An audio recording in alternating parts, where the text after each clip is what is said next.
Hey everyone, welcome to Limitless Radiocast, episode 99. Chad and I are hanging out with John and Travis from the Elbowstight podcast, an amazing podcast about Brazilian Jiu-Jitsu. These guys are great. This conversation is great. We want you guys to go out there and follow them on all platforms. Turn that volume up, sit back, relax, and enjoy the show. Hey everyone, the show's also being brought to you by some awesome sponsors. You got RollAmongUs.com, oldbonestherapy.com, 28bands.com, BJJ Foundation, Lashley Nutrition, battlebomb.com, Thomas Webb at DeHoff Realtors, Kandray Law, MagicCityBrewingCompany.com, located in Akron, Ohio, MNHBeans.com, and Tax and Accounting LLC by Ronald E. Butler. Listen, guys, these sponsors have helped us tremendously to continue this show each and every week. We're reaching 18,000 people on just Reels alone. It is amazing what we are doing, and we're doing it all because of you. So please support our sponsors as much as they support us. Now enjoy the show. What's up, everybody? Welcome to the show. So Chad and I have the great honor to hang out with Travis and John from the Elbowstight podcast. This is awesome, and I'm very happy that we're able to sit down with these guys. Chad actually had an opportunity to sit down with them and talk on their show as well. And a lot of people out there always think, oh, well, you guys shouldn't do this or whatever. But at the end of the day, we're trying to promote something out there for people to get involved with more knowledge, feel better about what you're doing, because we know the road that you're going down, whether you first started or you walked away and came back. So anyway, John and Travis, thank you guys so much for hanging out with us. We appreciate it very much. No, man, thank you for the incredible intro. Yeah, that was good. That was great. It makes me feel way more important than I probably am, but definitely. That's many times of practicing too, as you guys know, because I do those off the cuff. I don't write anything or do anything. But if I go back and listen to shows in the beginning, so Chad doesn't have this problem because I edit everything. So I have to listen to my own voice, and I'm like, holy moly, what am I doing? Yeah. I'll call my wife and I'm like, listen to this. This is terrible. And she's like, no, it's great. And I'm like, oh, I'm married to you. I can't, you're not going to say anything. Yeah. I had that happen. I had that happen at home when we used to have answering machines for people that remember that. I came home and I hit play, and I was like, who the hell is this on my answering machine? I called my wife. She's all, that's you, dumbass. And I was like, oh, man. That's awesome. Yeah. No, I could totally relate, Terry, because I edit everything for us too. And there's times when in an interview, I'll be sitting there listening as I edit. I'm like, shut up, dude. Like, Jesus, you just never stop talking, man. I've muted myself. And like, what, because the program that I use, I'll drag all the audio in and I'll mute myself because I already know. And I'm like, I'll see the, all the waves and everything. I'm like, he's talking. Gosh, I'm like, dude. And I'll tell, I'm like, dude, you got to talk more, man. Dude, like, preach. He tells me that all the time. If Chad and John had a podcast, it'd probably be just a silent film. I am a quiet guy. Yeah. Are you an introvert, John? Not really. I just think before I like to think a lot. So if I'm going to talk about something or give an answer, I really want to digest it and make sure I understand it before I speak on it. Sure. Good answer, John. I like that. Yeah. Maybe me and John should have a podcast. You guys can just talk all over top of each other. Well, we'd be what it is, right? Like... Especially when you're recorded, it's there forever. So, but our opinions can change, right? And sure. Definitely. 5 years from now, we might look at a topic and we have a totally different understanding. I think that happens naturally, especially as you podcast. We always talk about conversational jiu-jitsu and how we're so fortunate as just blue belts. We get to talk to some of the most amazing people around the world that have just a wealth of knowledge, like Chad. You know what I mean?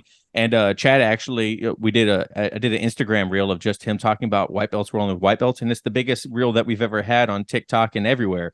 You know what I mean? Of a guest, and it's really cool to talk to people and John and I's idea of jiu-jitsu has completely changed in such a short period of time because our views are constantly challenged by our guests and each other and whatnot. And I think talking about jiu-jitsu is extremely underrated, and people should do it more because you start putting your ideas out there and you get to see how stupid you sound. If and other people can say like, actually, have you ever thought about it this way? And I think it's very powerful. It's super powerful. And you guys have had amazing guests. We have had amazing guests. And you're 100% right, Travis. Like, you do sit back or you think about that conversation. You're like, man, I don't even think like that anymore. Like now I know, or I looked at it perspectively different. We had an old school MMA guy on early on and love him to death. He was like, jiu-jitsu is not for everyone. And at first I was like, man, you're right. Because I was still white belt. I was still, going through those trenches of, you suck, I still suck, but that whole process, and you guys understand what I'm talking about. Mm-hmm. And then Tom DeBlas was like, if jiu-jitsu isn't for anybody or everyone, then we're doing something wrong. And I was like, crap. I was like, yeah, you're right. I was like, we should want everyone of every facet of whatever come in the doors of an academy. So let's train or teach me how to do this, or because there's so many different ways of going through this journey, good and bad. Absolutely. So, it's interesting. I feel like there's either two type of people when it comes to jiu-jitsu. Either they fall in love with it right away because they experience the power that is jiu-jitsu, or two, they experience power of jiu-jitsu and they're like, I never want to face that again in my life. Like, I'm just like, I want nothing to do with that, man. Like, it's a scary thing. Luckily we were nipped in the butt and have stuck with it as much as we possibly can. So sure. And you guys, put you on the spot, you guys are older, as in you in your 40s, late 30s? I'm 40, almost 45, and Travis is early 30s. Yeah, 33. Oh, yeah, I know, right? Travis is the baby of the group. Yeah, I'll be 46 in 9 days. Yeah. Oh, congratulations. And thank you very much. And we know Chad is the grandpa of the group, so yeah, with that luxurious beard, he better be. It's great, man. Look at that thing. Like, just want to pet it. I can't grow that good of facial hair, like, even if I did it the rest of my life. The wild thing is when you see him roll too, you'll sit there and watch him and you're just like, I don't understand how you can do that. And it's like and people never pull it. They never, not that they don't, but Chad, do you put it in the gi and no. Do you braid it or anything? Nope. Leave it just like it is. It's helping you. I'm telling you, we had a guy that was showing up for a while. Remember, he had that super long hair, big beard, and I felt bad because I'd have to reach into his collar.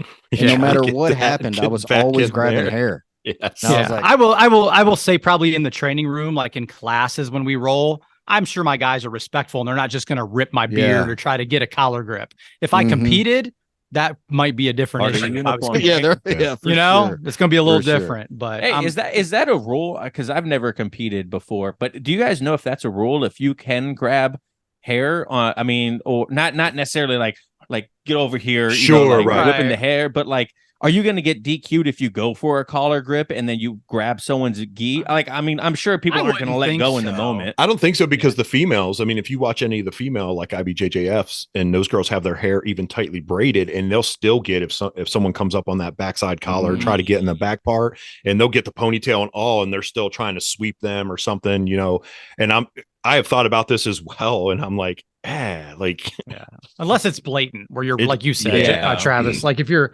ripping the hair, then they're probably going to do something. Yeah, like if they're trying to run away, you just grab it and you're like, is that 2 points, bitch? Right. some Mortal Kombat, like, over here.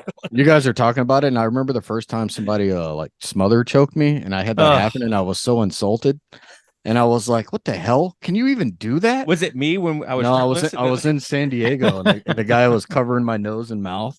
And I was like, I'd never had that happen before. And I was like, what the hell? This thing's dirty as hell. And they were like, no, it's legit. And I was like, oh, all right. That's like mother's milk, right? You can smother people with your chest. Right. You don't see too many people try it, though. No. Not often. No. I see people are kind of savvy to it too, a little bit, unless, John, in your case, like if it's never happened before, you're like, what the heck? No, that was the first time. Are you allowed to do that? Right. Like, dude, are you allowed to do that? Like, It was effective.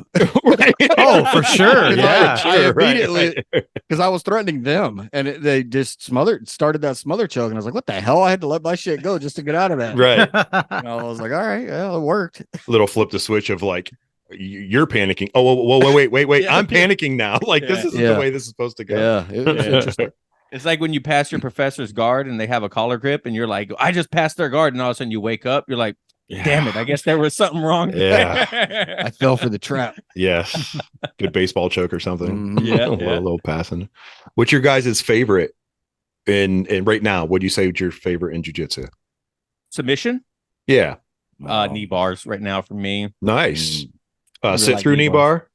Like yeah, sit through, or I like doing a single leg X, sweeping, single leg and then X. rolling over Nice. to a knee bar, half guard, and then lift them up, go and into a knee bar or something like that. So that's where I like playing a lot right now.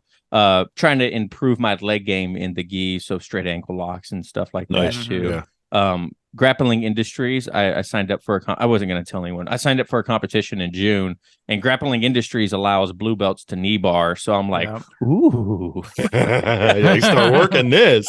I can't wait to get tapped by a knee bar. I have seen more. Still my favorite. Is it, John? Yeah. Yeah, Kimuras, and I love wrist locks, and I've been trying to work on toe holds lately.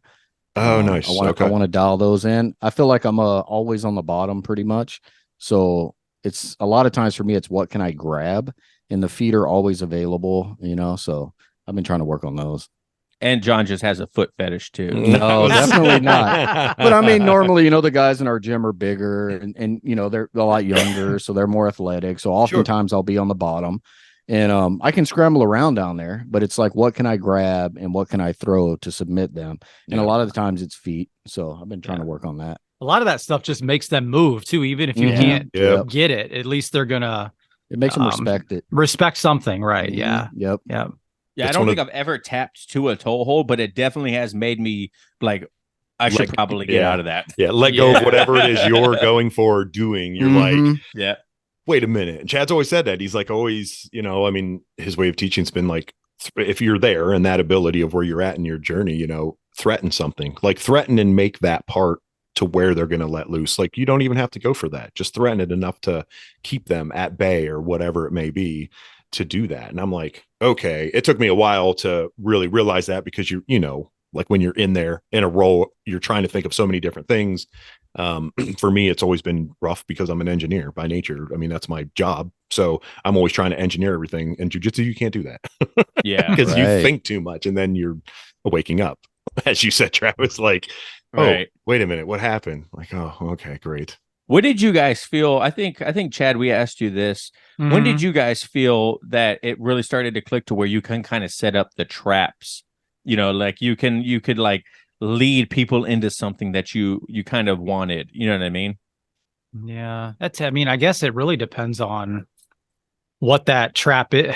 That's a tough question because everybody's going to be a little different in what that trap is. You have to be confident in a lot of things. Setting those traps. That's my whole game now. Obviously a little easier as a black belt and with a lot of experience, but my whole game is a trap. Trying to get people to post their hand, or like I'm big on the straight arm bar. And I'm always trying to get people to post their hand, either butterfly sweep, they accept the sweep, or they post and I sweep underneath it. Yeah. Or I take the straight arm bar, and everybody's like, man, I can't believe I let you straighten my arm like that. I'm like, listen, from a young age, think of it this, a non-jujitsu age or non-jujitsu, but from a young age, you're taught, if I'm going to fall, what do? Catch yourself. You post your arm.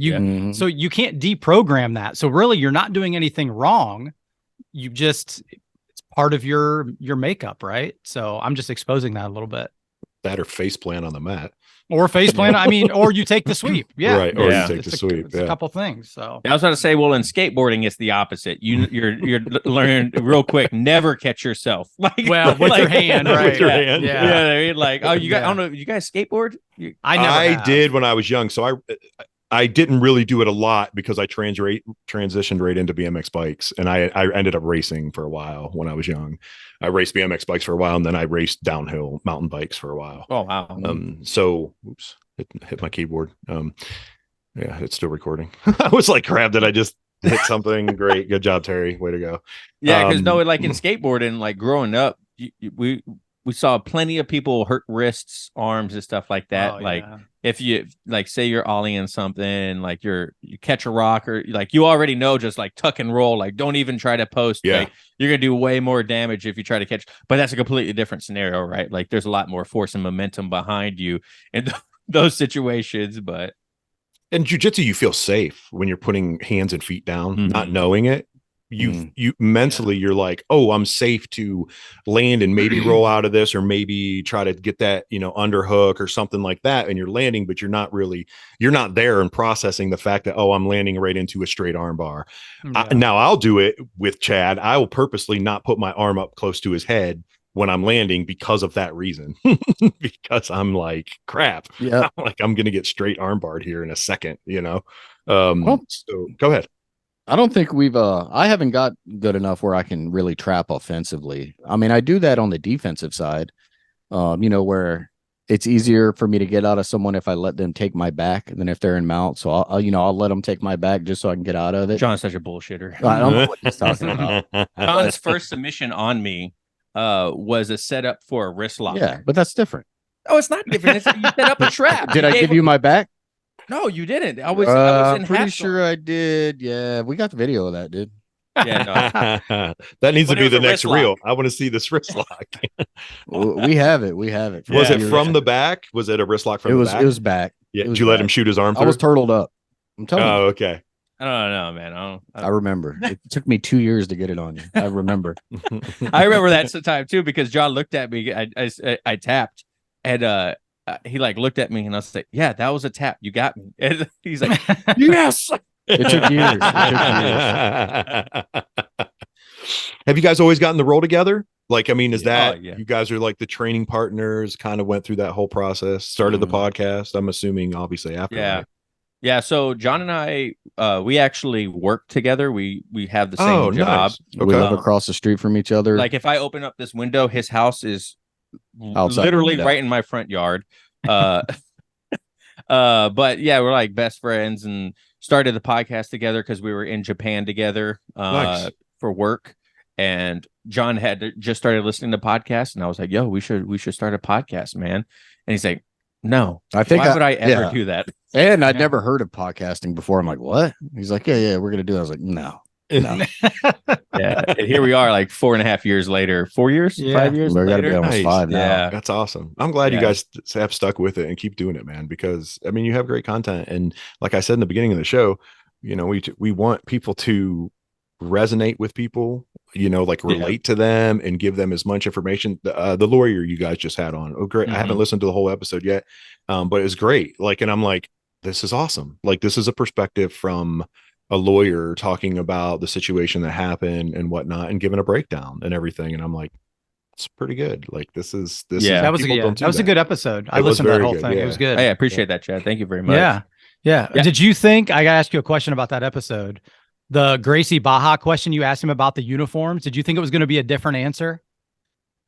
No, not really. I thought I kind of figured he would. I kind of asked that question. It was kind of like a loaded question because I knew he enjoyed it. You know what I mean? Okay. Because of his, like he mentioned, like he has like a big military background and whatnot. Right. And but it was I wanted to hear the perspective of someone that does enjoy them, because I know a majority of people don't. And basically the whole feedback on that reel is uniforms are BS. You know what I mean? Right. So it was kind of like I was like fishing for it. You know what I mean? Like this is gonna be a great topic for people to talk about, because they're so far left. And I mean, tell you the truth, he said something that I was like, ooh, people are not gonna like that. You know what I mean? And I appreciate that with authenticity. You know what I mean? I appreciate him saying exactly how he felt. But I didn't expect the blowback of people, how avid they are against Gracie Baja. You know what I mean? Right. Like, I figured people didn't like the uniforms, but there was a lot, man. And I know so many people that go there and they enjoy it. I mean, it's worked for them. So I don't know. Yeah. And, I mean, I guess they don't know any better, really, right? Yeah. In a way, if you're started that way from the beginning, right? It's just normal. Yeah. Mm-hmm. I mean, I saw Gracie Barra and I was like, that's so weird. Like, they're everywhere. They are everywhere. No, yeah, but like I put one of him talking about the Nick Diaz situation, and you know, the whole point of that question was not to talk about my podcast, but we just brought the subject. Sorry. Do it. But you know, I wanted to hear his perspective about the legality of jiu-jitsu in a street fight, right? Because if like Nate Diaz choked that guy out and he fell on his head, and you know, like now am I going to be responsible for his medical bills because I dropped him on his head? That was the whole point of the question. It wasn't necessarily the Nate Diaz situation. And I thought his answer was great. I put it out as a YouTube clip on YouTube, right? And bro, I'm talking 90% of the comments are him getting called an idiot, has no idea what he's talking about. Our podcast is cringe. And I'm like, are you guys even paying attention to what he's saying? Like, you know, that's the hard part about, I'm sure you guys can know this too, is like you put yourself out there on the internet, people are going to have an opinion about something. You know what I mean? You could ask a million good questions and one question that might get thrown out of context and people are going to be like, you guys are terrible, blah blah blah blah. I don't know, it's kind of frustrating sometimes. It can be. Don't let you guys know, it's been around long enough, like you can go down that rabbit hole and let social media consume you and you know, burn you down out of something you're doing, you know. And I've told Chad this many times, talk about it on the show many times, like it's one person, you're only changing one person's life, and that's how you have to look at it. So that's all that really matters at the end of the day. Like when we started this spot, go ahead, Chad. No, I was just gonna say we've been pretty lucky on comments and stuff. Terry was like for a while putting our stuff on Reddit, and that got a little crazy. So I'm like, we need to get off. Stop putting stuff on Reddit. Don't ever go to Reddit. That's a cesspool, bro. It was just dumb. I was looking to basically any avenue to get our stuff out there to kind of build and stuff. And then afterwards it was like, okay, this is terrible. Like, this is not a good idea. And that's when Chad was like, dude, don't do that. Like, okay, good. Chop that off. No one wants to hear about your micro movements, or what is it? Micro adjustments. Micro adjustments. You know what I mean? Jesus, man. I've thought about using Reddit as like a resource to find questions and whatnot, but every time I go on like BJJ, I'm like, man, that's just not a community I necessarily want to partake in too much, man. Sure. I always wonder too if that community is legitly involved in our community, or are they just trolls? Like, if they're just trolling and trying to be like, oh, I'm that tap out guy, like I wear those tap out clothes, and I'm that wannabe MMA guy. I just see red, bro. Like I'm like, are these guys real? Like have you ever trained? Like, or you haven't had your ego busted yet? Because most guys that I know that have been in good academies, they don't talk like this, man. They don't act this way, you know? So one thing I always heard when I first started like content creation online is, or in any aspect of putting yourself out there, is you'll never hear from a hater that's doing better than you. You know, you'll never, you know what I mean? Like anyone that's has anything negative to say about you on the internet typically has something way bigger going on in their life to where they have to, you know, try to put someone else down or something like that. So that's really helped me quite a bit. Like all these negative comments, I honestly try to kill people with kindness. You know, but at some point I'm like, man, do you guys just not listen to what people say? Like, you know what I mean? Like, shut up and just listen. That's the other thing too. Like, you know, this with social media being where it is, we talk about it.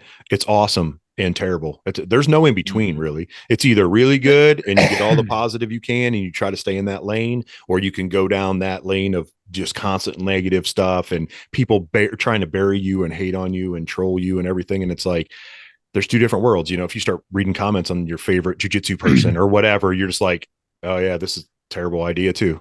don't read this. Like, don't pay attention to it, because it's just going to bring you down into their world of where they want you to be. And it's so bad.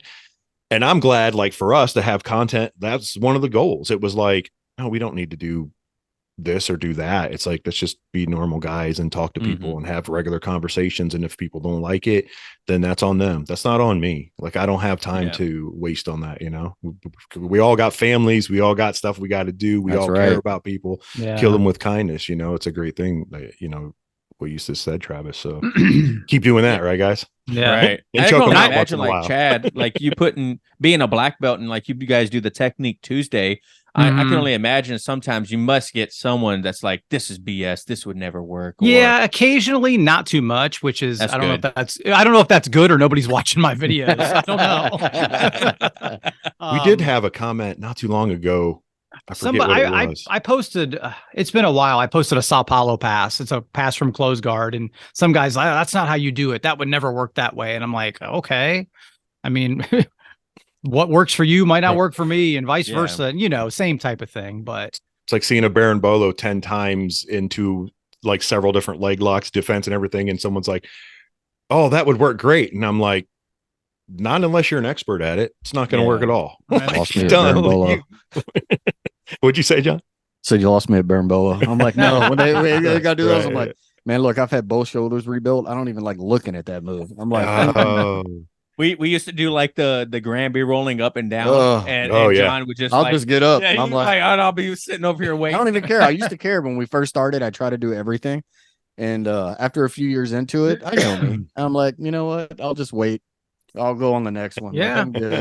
That's the best thing to do. It's a smart thing to do. Nothing wrong with that. Yeah, because it keeps you doing it. It's either not doing it or being hurt, or it's like, hey, let me be smart. I mean, Chad says it all the time. And then, you know, we talk about rolling with younger guys. Chad will be like, Terry, don't roll with him. Like, because I'm like, oh, he's 22 years old. He wrestled. I'm like, sweet, let's go. Oh, no. Chad's like, no, don't roll with him. Like, what are you doing? Because I know what's going to happen. Right. Terry's gonna go after him, and then, you know, we got that whole happens, right? Like, who can? Man. Right. Yeah. I'm not. I got to get the down person. I got to get the defibrillator out for Terry. And then that's what happens. I got mad at Travis one time. I was in a roll like that, and when the roll was over, I fucking looked at him and I was like, "Bro, how did you not help me out?" Like, I'd attack him. The fucking jump on this roll. I was like, "Are you kidding me right now?" I think we've said, if you guys listen to podcasts, you've heard me say it, but it was like when it was horrible. Like, it was horrible. The Revenant or whatever, when Leonardo DiCaprio is getting beat up by the bear, like eaten alive. That's what swinging him around. Bro, I'm not even joking. I was getting undressed on the mat. Like, it was rough. It was one of the hardest rolls I've ever had in my life. John was in full gi. By the time he was done, his pants were by his ankles, dude. I was like, it was one of the toughest rolls I've ever had. He looked at me, he's like, "Why'd you help me out?" I'm like, "I'm sorry." I was like, "Bro, did you not feel the distress?" Like staring at me, like, "Help!" In the middle, glassy eyed, glazed over, like. And that guy was some young, tall wrestler, and he had some energy. I had bigger biceps than John's head too. It was hilarious. Man. Yeah, it was rough. I think I was like up against the wall, going up like the Exorcist at some point. Like, he had me everywhere. I had COVID and I came back and we were doing comp drills. I was on a Monday night, first night back, and I was like, sweet, we're doing line drills. Like, guys go out, you got to pass guard or get swept, like stay, and then you stay on the mat for at least 5 rounds and you just keep going. So first time I go right out, I'm like, all right, I'm going against a guy I already know he's super young and he used to be a power lifter. He's super strong. And I knew who he was. I was like, all right, let's go. And I was like in it, moving, going. And then I tapped from top with my arm. My arm was through. He was trying to do an arm bar and I was getting ready to stand up and I just tapped. He didn't even have it. And I just fell on the mat. And Chad was like, "Oh my gosh, are you all right, man?" And then he had to help me off the mat. I had to drag him off the mat. Drag me off the mat. And I was like, yeah, that was a bad idea. I can't breathe. I was like, I just got back from COVID. I was like, this is not good. And then Chad had to tell everyone, they're like, he's okay. He's not going to die. Someone get the wheelchair. Grab the AED. Just laid on the side. Where's of your the ARP card? Yeah, I just take him out. I don't want this happening on my watch. Take him outside. Just drag me out there. Wait till later. Yeah, it's like you said, right? It's up to the instructor, right? The safety of everyone. It's like, hey, you're breaking my streak. Thank God he's there for me too, though. He's not. Yeah. John, Travis didn't help you out. See, Chad will go, Terry, sit out around. Like, I know what you're gonna do. Sit down. Like, and I'm like, all right. Your fine. Lips are purple, Terry. It's right. But I've been talking about this a lot lately. Since 3 of us are older grapplers, but I have an old soul. Oh, there you go. But anyway, for anybody, I've been talking about to my students about efficiency. I was out 3 months with that knee injury that I think we talked about on your podcast, and obviously Terry knows. And I came back rolling like I did when I left. And a lot of people are like, man, how's your cardio not shot? You haven't rolled in 3 months. That's because efficiency. I'm not trying to waste any movements. If somebody, I don't want my guard passed, and I'm going to fight for it not to be passed. But if it's going to happen, I'm going to bail and work on my next move to get back to where I want to be. So I think efficiency is not talked about enough. We talk about a lot of different things about jiu-jitsu, but that's my big thing, man. Just trying not to waste movements. And that's what jiu-jitsu was created for, right? Right. Yeah. What you got going for you, Chad, is that black belt level. Well, I don't have it. So and that's going to come with time for sure. It is survival. I watch our instructor. Me and him are the same age, right? And he's a black belt. He can roll all night and he's good to go. Yeah. I'm fighting for my life every round. And I'm like, man, I wish I'm with you, John. I don't need his stamina. What I need is his knowledge so I could be more efficient. Yeah. And they kind of go hand in hand. I don't have it yet. And and that's just the tough part. Yeah. And the more you roll, obviously, the better, Yeah. When people talk about what's better, if you drill more, if you roll more, I think it's got to be a good balance. Yeah. Because rolling without, or, if you just drill, we talk about, I think it's Henry Gracie that you can't roll until you're a blue belt, right? At some of those Gracie gyms. I'm like, well, that's nuts. Yeah. So you have all these moves memorized or down, and then trying to do them on an active person, it's like, it's gone. You have it's too fast. Like everything happens so fast and you have to react to it. So if you're not practicing and you're not like training the real, like really rolling, you don't have an opportunity to put it in there because you don't even know what's going to happen. Like someone passes your guard and you're like, oh, they just passed it. Well, you're not even trying to block their hip or frame or do anything or, get back to half guard or something instantaneously if you never rolled. You roll more and more, and then you feel that like, oh, they're just a little bit past my knee. They're going to pass. I'm going to bail, maybe try to get that half guard or frame and start wrestling up or coming up to the side, But, and I'm sure some of that probably is a safety concern is what they're probably going to tell you, right? Standard of care. And we get that. Like I tell Terry, my students, we're not baking cakes. It's jiu-jitsu. Something's going to happen. And that's where I truly do believe it's on the instructor a bit to set that tone. Yeah. And how the classes run and roll and all that stuff. Yeah. Like I just got injured on Tuesday, which I just talked about it on our quick recording.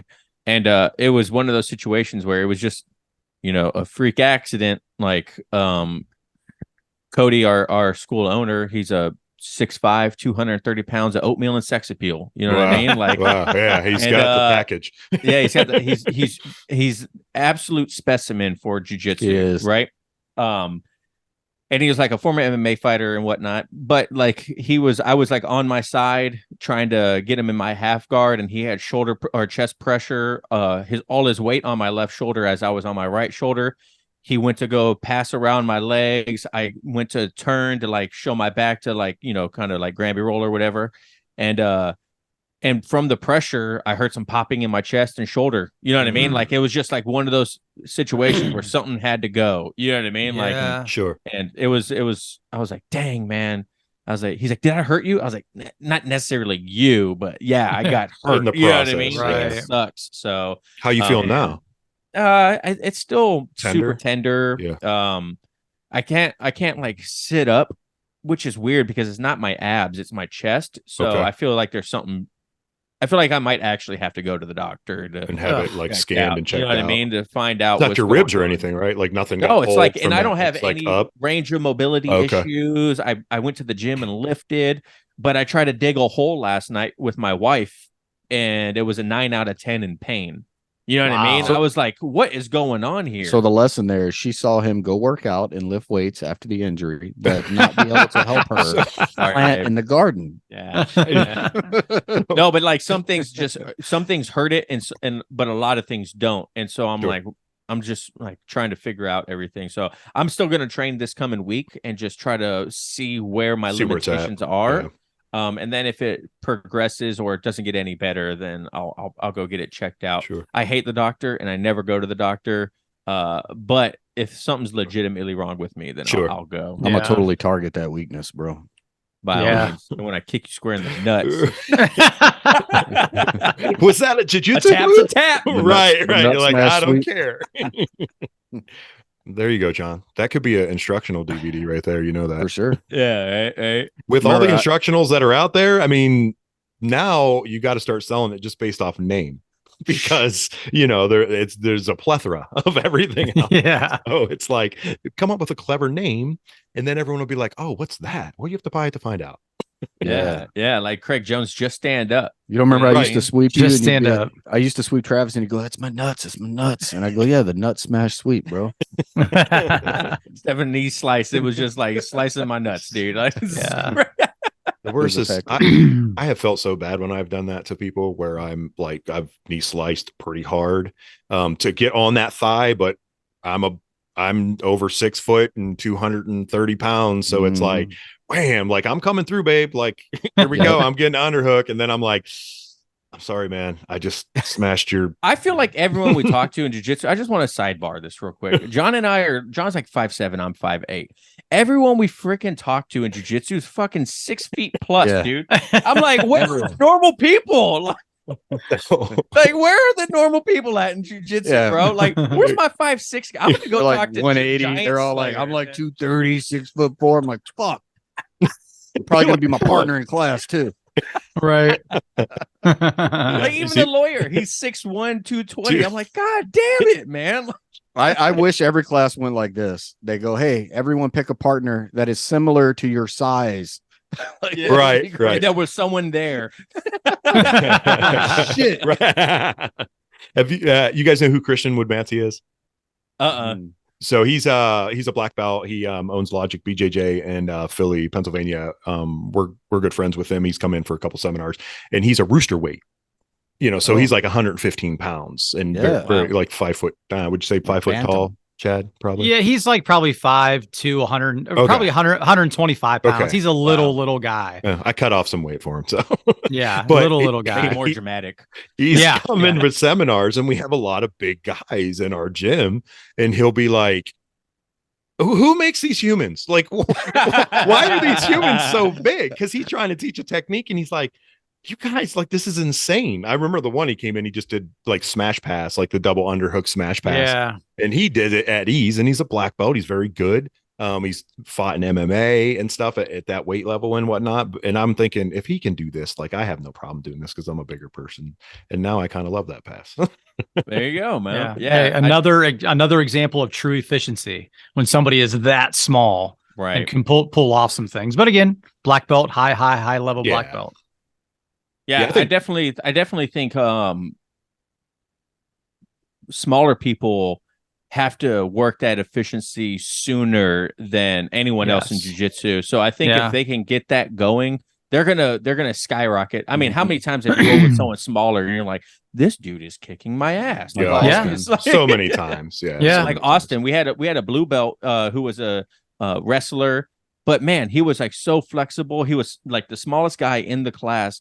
And he would just whoop on all of us, man. Yeah, he was small, but he was really good at loop chokes and things of that nature. His pace was like nonstop. He was always attacking you. He could get out of anything. You couldn't even. His ankles were so flexible. There was no way to straight ankle lock him. You know what I mean? Like it was just like, and I was like, dang, man, you're so much better than I am. That's part of doing jiu-jitsu, though, right? Like, I mean, for me.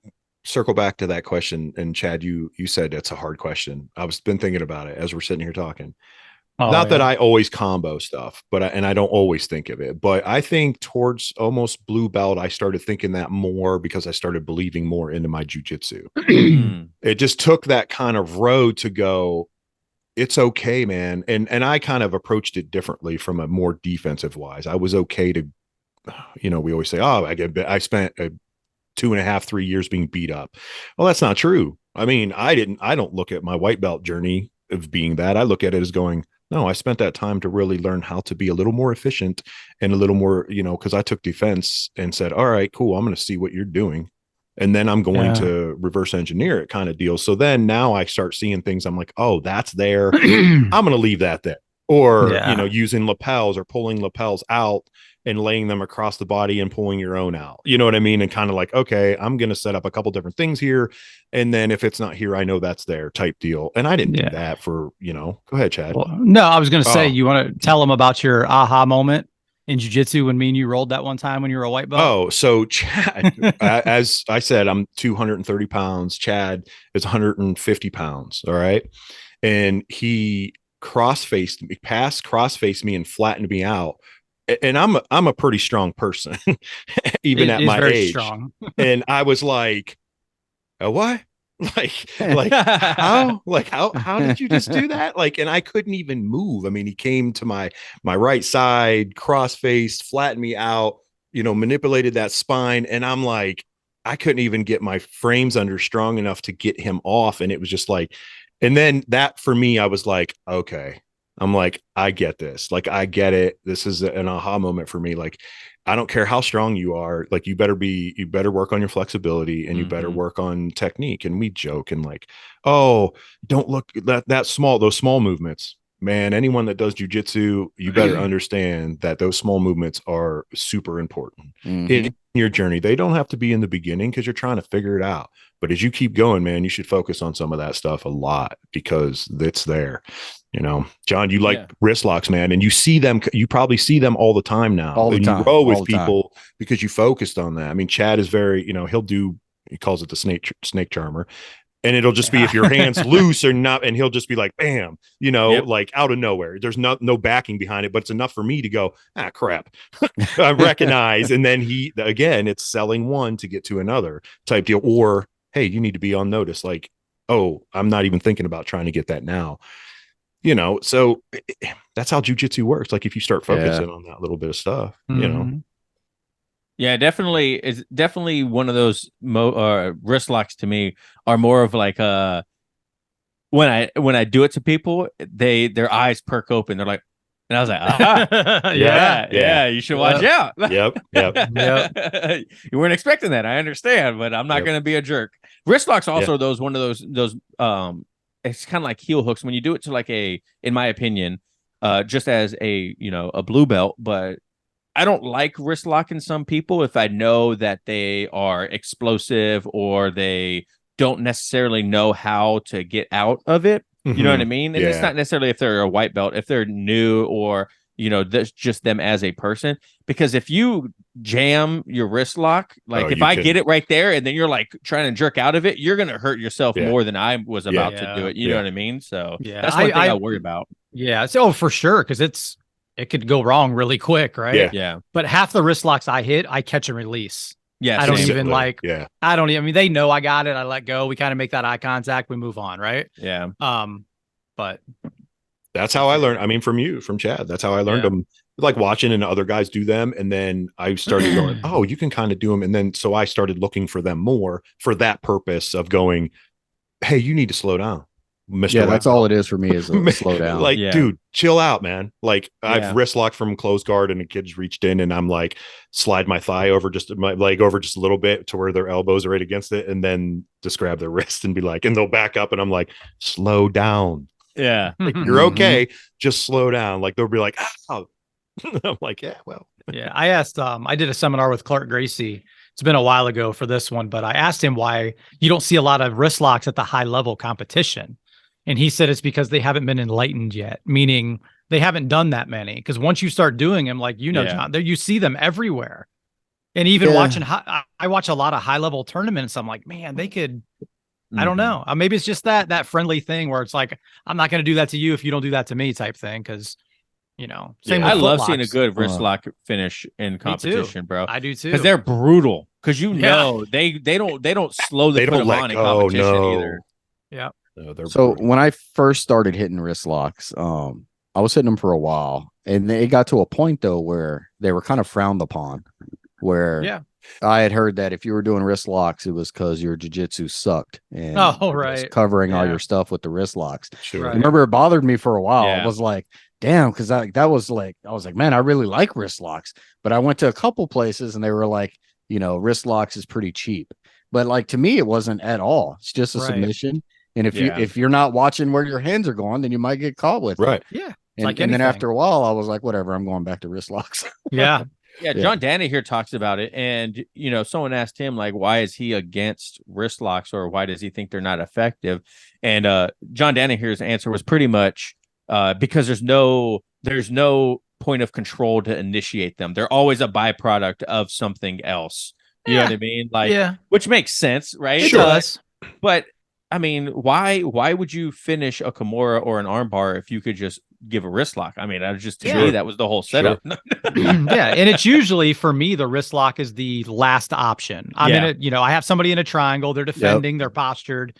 I'll take the wrist lock if I have to. But I mean, you could look at straight ankle locks and heel hooks is the same. Anything. Like it's a byproduct of something else not working. And it's like, this is called jujitsu. Like, this is why I decided to do this, because I want to be able to manipulate people's, bodies, at the joints and whatnot. So if a wrist lock works and it works, then do it. Cause I look at people and go, oh, they can't pass guard. Well, they just drop back to a straight ankle lock. And then if we're in a tangle and they know how to do heel hooks, if you're an upper level or whatnot, you're getting into heel hooks, then it's the same difference. I mean, you watch people do 50-50 and then they're just doing nothing but going for heel hooks. And you're like, oh, I mean, we were just at a competition a couple of weeks ago and we had a guy, great heel hook. He was in, he made one mistake. He lifted his foot up a little bit. The other guy jumped right on a heel hook. Granted, he should have, and he got it tighter and our guy tapped. So it's a byproduct, just like everything else, I guess. Can't pass guard. All right. Yeah, Malachi Friedman calls it what, shit jitsu? Like anything that gets anything in jujitsu is jujitsu. It doesn't matter. Like if you submit someone, it's jujitsu. You know what I mean? Like if you're doing it in jujitsu and it works, it's jujitsu. It doesn't matter what it is. So that's 100%. He's right. He was we had him on our show too. He's a good dude.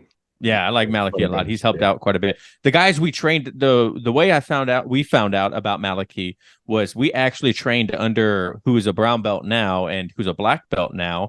But when we were in Japan, two of his guys were giving free classes on base, and we would go to their class. Oh, nice. And that's how we found out about Malachi. And I'm telling you guys, so good.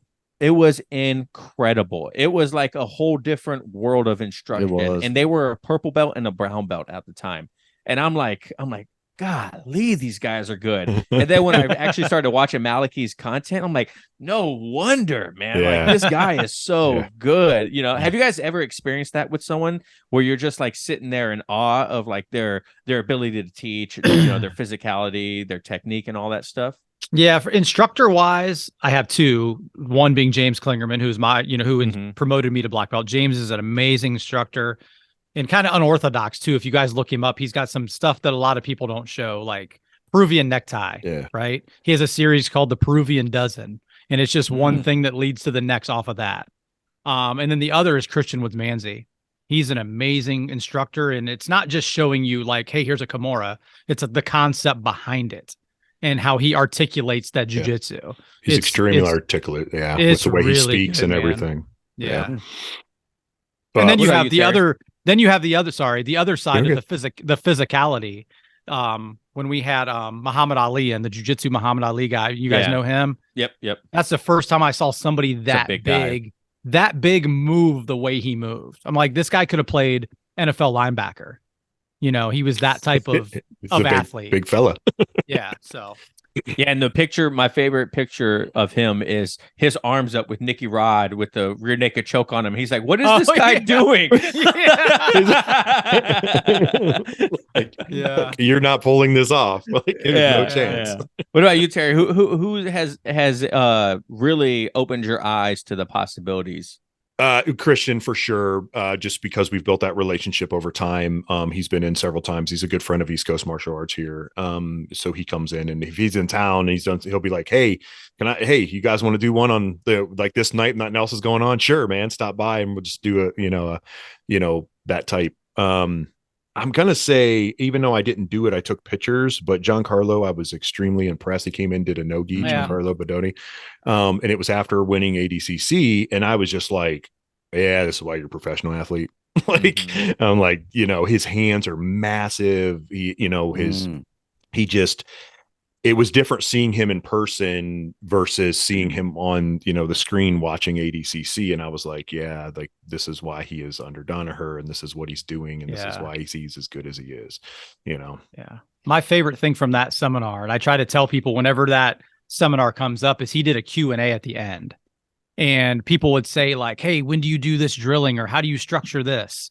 And every time somebody answered or asked him that, he said, I do what John tells me to do. Or there was nothing special. There was nothing special. Well, when do you do this? When John tells me to do it. You know, like listen to your coach. They know something. Yeah. You know, obviously he's an athlete too, and a very remarkable at jiu-jitsu, but still at that level. And Gordon says the same thing. They listen to their coaches. You know, it's like they know what they're talking about. Like kinda, you know, kinda. Who do you think was the most physically imposing, Travis? I wonder if we got the same name. Arthur Ruff was to me the most physically imposing I've seen him person. Before, yeah. Next would be who you're probably thinking of, Nathan. No, for me it was Blaine. Oh, Blaine. So yeah, backstory on who Blaine is. He's a black belt now. He got promoted to black belt in Carpe Diem in Japan. But Blaine is I think he's from Kentucky guy. He was a Navy cat. Okay. And in Japan is where we met him. He was another one of our instructors. But this guy was probably 6 foot, 220, 230 also. But his introduction, when he started jiu-jitsu, he was in Hawaii, and he was the only white guy in his gym. And so he just got his ass whooped up and down the mats until, you know, he left Hawaii. And so he treated every role like it was him as the only white guy in. It was incredible. Like the pressure, everything, man. Yeah. And he was the first person I met where like, I'm dumb as rocks, man. If it's a million steps for a move, it's not for me. This guy was more about smash, pass, let him like, cook. you know, like it was great. It was fantastic.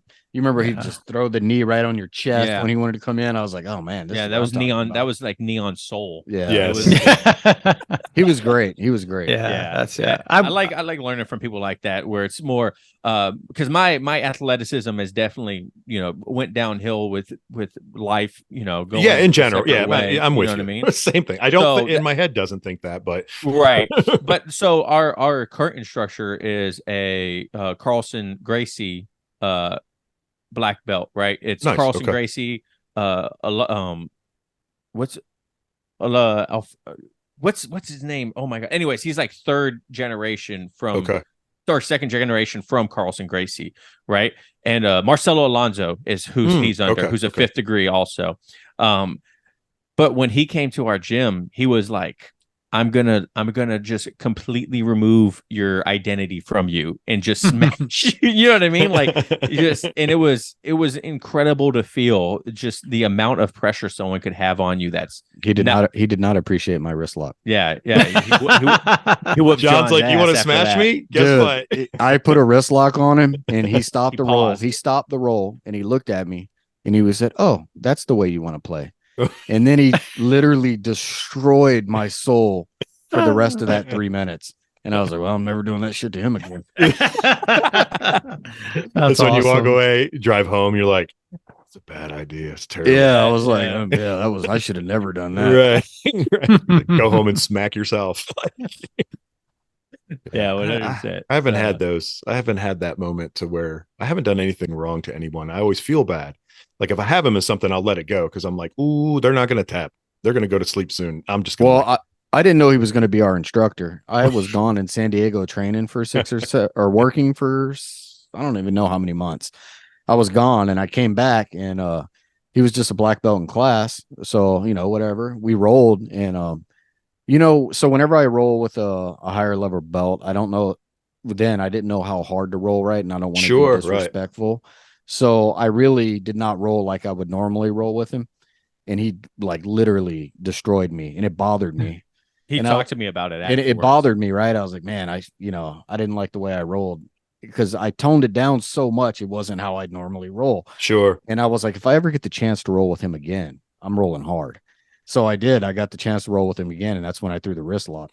And I was like, the shit. Then he turned out to be our instructor and all that. I was like, well, maybe I should have threw that wrist lock. Terry, you've never had a roll with Chad to where he's whooping your ass so bad you think you did something wrong?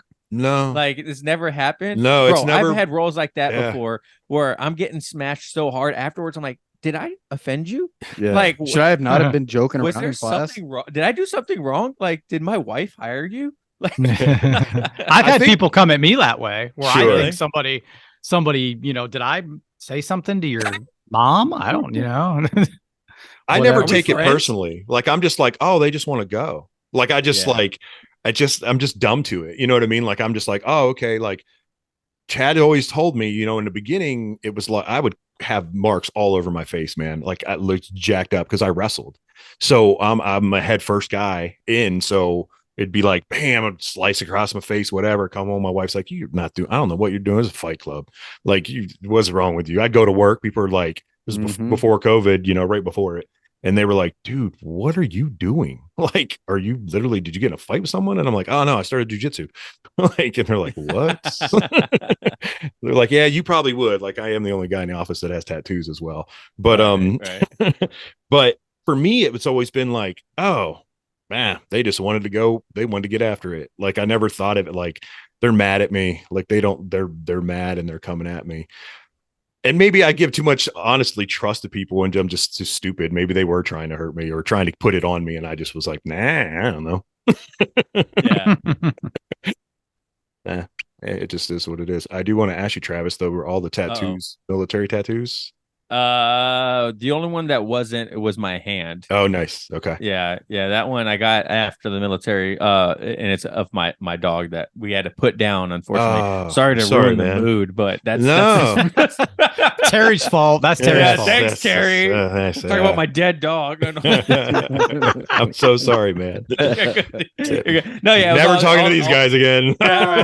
All from the same guy. One of my best friends, Todd Smithson. He's down in San Diego. He's a blue belt in jiu-jitsu also. Very cool. And so he's done. I've been getting tattooed by him since 2009. So quite some time. Yeah, he had an interesting story. Wasn't he a purple belt, but he took so much time off, then he came back and started over white belt. Yep. Oh wow. I've never heard that before. Yep. Yeah, he was like a pro MMA fighter, and this was all in like the late 90s, early 2000s when this was happening. And then he stopped fighting or stopped doing jiu-jitsu and MMA and just went more of the Muay Thai background. And so he did that for, I don't know, 10, 15 years and stopped doing jiu-jitsu altogether. And then I was talking to him. I was like, are you going to get back in? You're going to get back in? And he's like, I don't know. And then he finally did. And the academy he went to, one of the guys knew him from like back in the day. He's like, hey, I know your experience level and everything like that. I know it's been a while, but you could put your belt back on. Like, and Todd was like, dude, it's been so long. I don't even know like how things go nowadays. So I'll just start back over as a white belt. You know what I mean? And the guy's like, all right, cool. And then, obviously because he has experience and whatnot, he got his blue belt like a year and a half later. Pretty quickly, sure. Yeah, you know what I mean? Like he got it pretty quick. And so he's always talking shit to me because we're like best friends too. He's like, I can't wait till we roll, man. And Todd, once again, is like 6'1", 230 pounds. And I'm like, why is everyone like this? What about you? He's a real menacing guy. But he's a great guy. And I rolled with him when I was a blue belt and he was a white belt again. And he was just using a lot of strength and I was just like framing on him, trying to help him out and whatnot. Sure. But I could only imagine like how much better he is now, and he honestly would probably smash me. Good luck. Yeah. What about you, John? Tattoos. I see your arm. You got these militaries, or were they young kid tattoos? 14. Oh, no kidding. Wow. Wow, really? Yep. In Louisiana, I had to get my mother's permission. Yep. Nice. So these are old, faded, not near as sophisticated as Travis's tattoos. Yeah, he's got the Godsmack sun on his belly button. Yeah. So yeah. They're old. With a piercing in the middle? Yeah. No. No. So Chad and I got our guy to start training in jiu-jitsu. Yeah. To us because, we'd go in and sit for, I have both my arms fully done. Chad does as well. I have a piece. So I have an old tattoo that I got when I was 22 and it was all faded and everything, but I had him go back and redo it. And I have a Japanese dragon on my chest. So he ended up closing it in, and shielding it and everything and blending everything in. And we'd sit there with him for 3.5 hours, 4 hours getting tattooed, and we just talk about jujitsu. So eventually we had him to come in. So now he's hooked. Now he's in all the time. He's like, Jesus Christ, if it gets you guys to stop talking about it, I'll go. Right. Travis, how did your hand feel when you got it? Did your hand swell up at all? Yeah, I was so nervous because I've heard the hand sucked really bad, and honestly, it was the easiest tattoo I've ever gotten. It's not bad. I feel the same. It was. I didn't twitch, flinch, or anything. I was like so cool. Not to like toot my own horn, but even like the guy that was doing it, he's like, you're actually like, does this hurt? I was like, dude, tell you the truth, I don't know what's going on, but it doesn't hurt. So let's get this over with before it starts. I have like my whole torso done too, and like I have a stomach and ribs and stuff like that. A big owl across my stomach holding a skull, but it's like halfway done because it hurts so bad. I was like, I'll fucking look stupid for the whole life. I don't even care. Across that area. Well, you know, when it's like when the thin skin is close to the bone and you can feel it, like even when I have like up on my chest, and even when Jason went back and started doing the shield, people are like, oh, did it hurt? And I'm like, well, listen, I already had this here before. He cleaned it up and then added stuff to it. But I'm like, I'm telling you, man, like your nipple feels like it's going to come off. Yep. Or your collarbone vibrates the entire time. And you're like, you can feel it in your throat and in your mouth. And I'm like, it's wild to explain to people like the tattoos on the chest, you know, and then you always get the dumb question, like, do they hurt? And I'm like, I would think the neck would be the worst. The ones I see going all the way up. Yeah. I don't know. I've had my buddies who got their necks tattooed and they said it's honestly not too bad. I mean, I have no. I hear people that say their ribs don't hurt at all, and I fucking can sit for 15 minutes on my ribs before I'm crying, so I don't really care. Like Chad's hand didn't swell up, my hand did. Yeah. It was wild. Like when I got my hand done, really, it swelled up. Like you know, like, but I could bend my hand, and it was just like, it just felt tight. Like it was like, this is weird. Like, yeah, mine wasn't that bad. I didn't expect that to happen, but it did. It was fine. You know, 5 days later, it was like, okay. Looked like you had an oven mitt on the whole time. Yes, exactly. Like, yeah, it was just like, wow. Like it looked like I was white knuckling it with my hands out like this all the time. And I'm like, really? Is that like normal? he had one Mickey Mouse glove on? Yeah. Would you train now getting a new tattoo? Would you have to take time off? I haven't really. Yeah. Like Chad's, he does. I haven't really taken too much time off in between because I'll schedule them purposely to be like when I know I'm going to be off, and I'll be like, oh, okay, like, hey, we're going to do this on Friday, sweet, and then but let's tell the truth until Monday. Well, and let's tell the truth. Terry rolls on Monday, and I'm like, you sure you want to do this? And then I'll see him leaving the mat a little early, like, oh, that's a little sore. Oh yeah. I've bled before. I've had this arm was done, and I was like rolling, and I'm going, oh, that don't feel right. Like something feels wrong. Like it, like burning, really bad burning sensation, and then. Yeah, and I'm like, and I've pulled my, taken my gi top off, and I'll have a long rash guard on purposely, and I'll have it wrapped, and I'll take up the rash guard, and I'll be like, oh crap, like there's blood all over my arm, and I'm like, not good. Okay, I have gotten better. Just gave someone MRSA. Good job. Yeah, thanks. Right. Thanks, bud. Fortunately, I never had any of that stuff. I never had ringworm or anything. Even after wrestling, I've never had that. Which either. Is shocking that it seems to be like a big thing still, like on mats and stuff. Which when I hear it, I'm always like, "Is that still a thing?" Like, no, Terry, it went away. Like everything else does, which never goes away either. But in my own head, I'm like, "Oh, that went away like 20 years ago." Yeah, we're good. Yeah, John's been fighting his ringworm for I don't know, like 6 months now. About a month now. Yeah. What branch were you guys in? Navy. Okay, both Navy guys. Okay. Yeah. Well, thank you guys for your service. I appreciate it greatly. Thank you. That sidebar real quick. Once again, anytime, man. That's the most like. I'm sure you can attest to it too. Like when someone thanks you for your service, sometimes it's like the most awkward thing to like. You're welcome. Or like sometimes you don't know how to answer. Say? Like, sure, right? Yeah, you know what I mean. Like, not saying don't thank veterans for their service, but like on like Veterans Day when like back when I was in the military, people were like, "Oh, thank you for your service." I'm like, "It's okay. I only unclog toilets. I'm not a war fighter, so it's like I don't do anything super top secret, man. I'm a welder." Like, but I have to tell people all the time though, like, don't sell yourself short on it. You know that, like, it's you put in the effort, you did it. There's other people. It's like doing jujitsu. There are people sitting at home right now going, oh, I could do that, or I see red guy, and it's like, I don't need to do that. It's like, well, you keep staying on the couch, brother, and you keep thinking that way because you're going to lose whatever it is you're doing. Because jiu-jitsu doesn't only just prepare you for many other things. It's definitely a lot of off the mat things too that project you from a mind thinking standpoint, or helping people, or being kind more because you're not worried about being egotistical or any kind of thing. It's just like, oh wow, why are you so mellow? Well, I had to do this stuff called jiu-jitsu. What's that? Well, it's not karate, but it's like this. So just come to the gym and let us show you. Right. Yeah. Or whenever I'm feeling unmotivated and I don't want to go train, when we talk to Jordan, it still sticks in my head when he goes, "Just do it for the calories." Like, just do it. You're still gonna killer workout, man. Just do it for the calories. Yeah, 100%. Definitely. Is that where you guys started training then? When you guys were on base?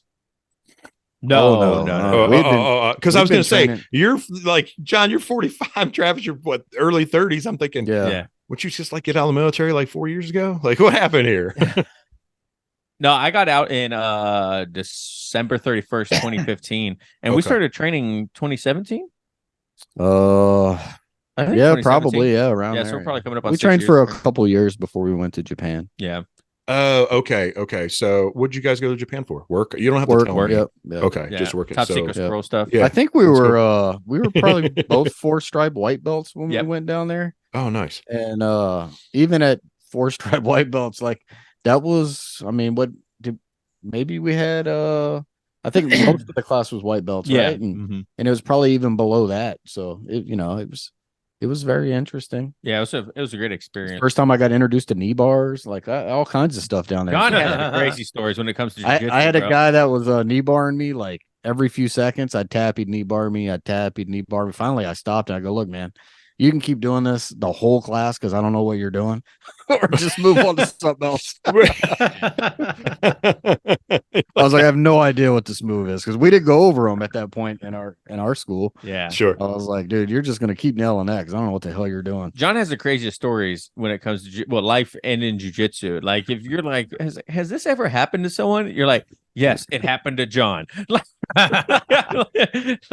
he's got some crazy stuff. Yeah. It makes for great content and to tell some funny stories, but it's funny when someone's like, "Man, that's crazy. I don't know anyone that has that happen to it." I'm like, "Oh, if you talk to John, because you'd be surprised." So, Terry, how old were you when you started jiu-jitsu? Because I was 39. I was 42. 42? Yeah. 42. Walked in February 11th of 2021. Chad? No, 2020. You started. Yeah. 2020. Yeah. February 11, 2020. Oh, right before the lockdown. Yeah. Yep, so right I did. 9 classes. I had 9 classes and then lockdown. But I was hooked. I was pretty hooked pretty much after the first class. I mean, came in, I'll never forget, green gi. Chad gave me the green gi. One of it, was loaner gi, whatnot, and just jumped on the mat. I happened to know somebody there that I have a weird brain. So I remember a lot of events and stuff that happened in my entire life. Like, it's just, I have total recall to put it in layman's terms. Like, people are like, what? Like, how do you remember that? And I'm like, Rain Man. I have this weird thing. Rain Man. I can't count like toothpicks that fall out of a thing and tell you there's 4 left or whatever in there. I can't do that, but I can probably tell you a lot of like where I was standing in something when we were having a conversation and exactly what we were talking about. It's a weird thing that I can do. It's good and bad because everything that's ever bad happened to me is still there as well. Still a fresh wound. Yeah. So it's still very normal for me. And it's all the way. Yeah. Everything. People are like, how do you remember that in a roll? Like, you remembered when we rolled like 4 weeks ago and what I did there? And I'm like, yeah, I'm just not athletic ability to do it anymore. I need that, dude. I don't even remember what happened in the middle of the roll. I'm like, I don't know. How did we end up here? I'm like, I forgot it at step 22. So yeah, February 11th. I was like, all right, where do I put my hand? All right, well, let's practice that for a little bit. We'll come back in 20, 30 minutes, and then we'll add where the second hand goes. Nothing worse than when they go over a technique and they're like, go practice, and we look at each other and go, shit, man, were you paying attention? I have ADHD. I don't fucking know. I just like start looking at other people. I'm like, oh, there we go. That's what we got. We're like, watch that guy. Like, watch that guy do it. That's what the questions, like I would ask those like goofy questions in class. At first I didn't, but then I was like, you know what? I don't care. I'm going to ask them anyway. Mm-hmm. So I'd be like, Chad's always like, hey, is there any questions, or whoever's teaching that night? And I'm like, do you put your hand a little bit here, like 5 inches up? Like, and then everyone else is looking at me like, you idiot. Like, why are you asking some stupid question like that? And I'm like, it'll come back. It's a good question. Like, because that's a small little technique. Like, it's going to make a difference between him being able to get by me or being able to pull something if my hand's exactly where it needs to be. And I guarantee someone else had the same question. You know what I mean? Oh, yeah. They just didn't ask. Yeah. Yeah. So, no, when I was younger, I was not that guy. I was the kid in the back of the classroom, not raising my hand, saying anything. Then eventually you get older and you're just like, I don't care anymore. Right. It's true. So. We've kept you guys for like an hour and a half, I think. Almost. Almost. My wife just came home too. Nice. Why don't you guys do this? Shout out everything. We always have it. Obviously, you guys know this, how this kind of works in the podcast world. Tell everyone how to get to you. I will make sure that all the links are in the show notes and everything so they can click on everything. You guys are doing a great job. I can't thank you guys enough for hanging out with us. I love to do for sure. More shows in general, just in fun. Like, I know there's probably other topics we can talk about, movies or jujitsu. Like, what's the state of jujitsu? Where's it going? How are we doing this? Like, you know what I mean? Like, there's so much information that can be given to people and talked about. So thank you guys a ton for hanging out with us, man. It's no, I greatly appreciate it, man. It's always it's very humbling when someone asks us to do another podcast, or when, like situations like this. We're very grateful for it, man. So, because the world's big enough for everyone to talk. You know what I mean? For sure. So there's definitely people 100%. out there that would never in a million years do this because they're afraid that their platform's gonna start to dwindle because of it or something like that. But I appreciate you guys having us on. John, where can they find us? Good luck. My favorite stuff. Travis is gonna make sure everyone knows. I'm still trying to figure out Instagram, but you can find me on Facebook. Elbows tight everywhere. I'm with you, John. I'm a Facebook guy. Yeah, I'm like, I don't know what all this other stuff is. Listen, all right, Jonathan, I love him. This is my boy over here. Yes, I hate Facebook. So if he ran the Facebook because he loves Facebook so much, that'd be great. But that doesn't happen. So, but it's Elbows Tight everywhere. We're at Elbows Tight everywhere. Elbowstight.com, Instagram at Elbows Tight, Facebook Elbows Tight Podcast, YouTube Elbows Tight. If you Google Elbows Tight, you'll probably find us. So, and now that you guys have heard us say it so many times, whenever you're in class, you're gonna laugh when you hear it, and you're gonna think of us, and that's the whole point. Yes. Did you guys? You guys may have talked about this. I know you didn't, Chad, when you were on the show with them. Because this is another, as Travis would put it, and I may steal this from you, Travis, a sidebar, because I love it. Because I'm like, it just kind of popped in my head. So, did you guys have a really hard time picking your name? I don't think so. No, not really. I knew it wanted to be obviously jiu-jitsu related. Something, yeah. And I was just like thinking of like, what is something that always we heard it so much. Elbows tight, everybody. Yeah, keep your elbows tight. Frames in and elbows tight. Yeah. Don't get it if you keep your elbows tight. So I was like, Elbows Tight Podcast, man. That makes perfect sense. It was between Elbows Tight and it was T-Rex Arms. So T-Rex Arms. Yeah. So I was like, I think T-Rex Arms is great, but I think we're both mature. You know what I mean? Like, I think we should go with Elbows Tight is definitely more of a mature brand than T-Rex Arms. So, and it flows off the tongue a little bit more. It does. So, it's a great name. It's a great jiu-jitsu podcast name because you were able to tie that, what we do. I wish we would have. I wish we would have thought of that. Ours would have been called "Stand Up, Terry." That's all he said to me in the beginning. Terry. Yes, ours could have been just fucking move, John. Chad would yell at me across the mat. He'd be like, "Stand up, Terry! You can't pass guard from your knees." Because I wrestled, so when I got to my knees, I was like, "Ooh, I'm a happy place. Like I'm totally fine. Like I'm good on my hands and knees, framing. They're not framing, but like getting in there and grabbing and whatnot. Leading with your face. Leading with my face and head got triangled a whole lot. It's never too late to rebrand. All right, guys. Stand Up Terry. After hours with Stand Up Terry. After hours, yes. Not a bad idea. After hours. There's always something. Yeah. Sure. I think the tape would have a little bit of a harder time to sell, but it's right. Stand Up Terry exactly. Tape. Right. Actually, no, that's not bad. Awesome. But thank you guys once again. Thank you. Thank you, man. Appreciate a lot of good laughs. I was super excited to come on, and John obviously he took his afternoon nap before coming on. Drank some coffee, had a glass of wine. I'm good to go. See, I didn't get my afternoon nap, Chad. I went to see a movie. I took my two boys and my daughter went to Girl Scouts with mom, and I took the two boys to the movies. And I was thinking, I'm tired, man. And because I do this all the time, Chad will call me and go, "Were you napping?" And I'm like, "Dang it," because sometimes I not am anymore. Napping. Right? Like, no, dude, not now. Thanks, appreciate that. That's funny. Well, you guys keep doing what you're doing, man. God bless you man. and your family and everything, man. Thank you guys for everything, and keep putting the great information out there. Anything you guys ever need, obviously, obviously, as always, message whatever we can do to help and promote whatever's going down. I appreciate that. Thank you guys for the gifts. Also, they're greatly appreciated. Oh yeah. So tape up, old hands. Preach. When I don't tape. Because sometimes I just get there and then I'm like, I'm not going to roll real hard tonight. I'm not taping my fingers. And then my fingers kill me because I'll do one roll and it'll be hard. And then because my grip strength's pretty good. And I'll be like, oh my gosh, man. Like can't drive my truck home. I'm like, I can't bend my hands no more. If it's a grip that involves holding that collar or holding that gi and twisting, nope, I'll let it go. I'll look for something else. As Chad has told me. I appreciate it. Yep. We'll see you later. See you guys. Thanks everyone. Later. Peace.